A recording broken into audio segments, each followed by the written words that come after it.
ఇక్కడ ఇక్కడ వాక్యము రాయబడి ఉంది.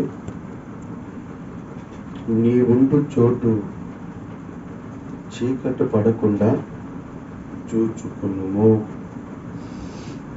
ఈ వాక్య భాగాన్ని గమనిస్తే నీ ఉండే చోటు చీకటిగా ఉండకుండా కాపాడుకో, వెలుగు చేసు.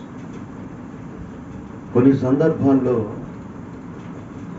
మన మీదకి చీకటి శక్తులు ప్రయత్నం చేస్తూ ఉంటాయి.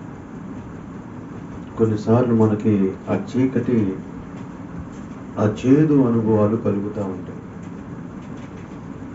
అయితే ఆ చీకటి మనుషులను బలహీనపరుస్తూ ఉంటాయి. చీకటి శక్తుల ద్వారా కానీ, చీకటి కలిగించే పరిస్థితులు సంతోషంగా, ఆనందంగా,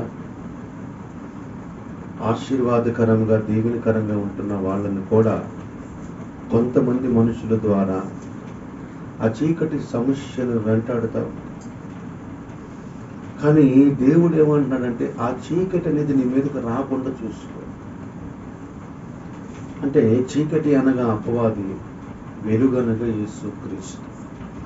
ఈ ఒక వెలుగైన యేసుక్రీస్తు మన దగ్గర ఉంటే మన మీద చీకటి తొలగిపోయిందట. అయితే ఆ చీకటి ఎలాగ తొలగిపోయింది? మనము బైబిల్లో గమనిస్తే అక్కడే రాయబడి ఉంది కదా, మీరు చీకటి మీ మీదకి రాకుండా చూసుకోండి. అంటే జ్ఞానము, తెలివి, గ్రహింపు కావాలి. బుద్ధిహీనుడు ప్రతి మాట నమ్ముతాడు. నీకు ఒక మనసు ఇచ్చాడు దేవుడు.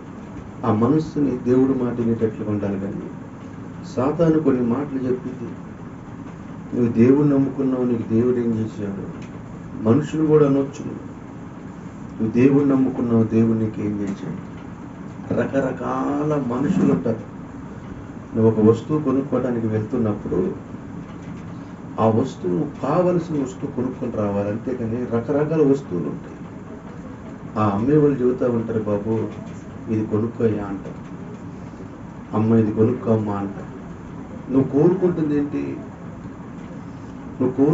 ఏంటి? మంచి వస్తువు కావాలని కోరుకుంటానికి వెళ్ళావు. ఆ కావలసిన వస్తువును కొనుక్కొని రావాలి. అలానే జీవిత యాత్రలో నీకు ముందుకు వెళ్ళేటప్పుడు నీకు జ్ఞాపక శక్తి కావాలి, జ్ఞానం కావాలి, తెలివి కావాలి. ఆ తెలివి ఉంటే నీ మీదకి వెలుగు ప్రకాశించింది. నువ్వు ఎవరి మాట పడితే వాళ్ళ మాట నమ్మకుండా నీ ఆలోచన దేవుడి మీద పెట్టి నువ్వు ప్రయాణాన్ని కొనసాగించుకోవాలి. అందుకని గుడ్డివాడికి దారి చూపించడు. మనం ఏం చేస్తామంటే మనం గుడ్డివాళ్ళమే ఉండి గుడ్డివాడు చూపించే దారి పోతా ఉంటాం. దేవుడు అంటాడు, వాడు గుడ్డోడు బాబు, వాడు కూడా నేను గుంట్లో పడేస్తాడంట. ఈ ఉదయకాలమున నువ్వు ఎవరి మాటలు విని నువ్వు చీకటిలోకి వెళ్ళావో నాకు తెలియదు. కానీ ఈరోజు దేవుడు నీతో మాట్లాడుతున్నాడు. నీవు వెలుగు కలిగి ఉండుము, చీకటి రాకుండా చూసుకో. దేవుడు నీకు ఒక ఆలోచన ఇచ్చాడు, ఒక జ్ఞానం ఇచ్చాడు. నువ్వు దేవుడి మాట మాత్రమే వినాలి. దేవుడి మాట నువ్వు ఎప్పుడైతే వింటావో నీ మీదకి చీకటి తొలగిపోయింది. నువ్వు దేవుడి మాట ఎప్పుడు వింటావో నీ మార్గాలన్నీ ఆశీర్వాదకరంగా ఉంటాయి. అపవాది నిన్ను చూసి భయపడతాడు. ఎందుకంటే నువ్వు దేవుడి మాట వింటావు కదా. ఇప్పుడు తండ్రి దగ్గర బిడ్డల్ని పాడు చేయడానికి కొంతమంది కొన్ని మాటలు చెబుతూ ఉంటారు. ఈ తల్లిదండ్రుల మాట మాత్రమే విని పక్కన మాట వినట్లేదు అనుకో, ఆ తల్లిదండ్రులు సంతోషపడతారు. ఈ భూమి మీద మన కన్నా తల్లిదండ్రులు ఉన్నారు. పరలోకంలో మన రక్త మాంసాలతో కన్నా దేవుడు మనకి తల్లిదండ్రిగా ఉన్నాడు. నువ్వు దేవుడి మాట వినగలిగితే నీ మీద చీకటి పోయి వెలుగు ప్రకాశించింది. అందుకని యెషయా గ్రంథం 60:1 ఉంటుంది, లెమ్ము తేజరిల్లెము, యెహోవా మహిమ నీ మీదకు ఉదయించును. ఈ ఉదయకాలంలో దేవుని మహిమ నీ మీద ఉదయిస్తుంది.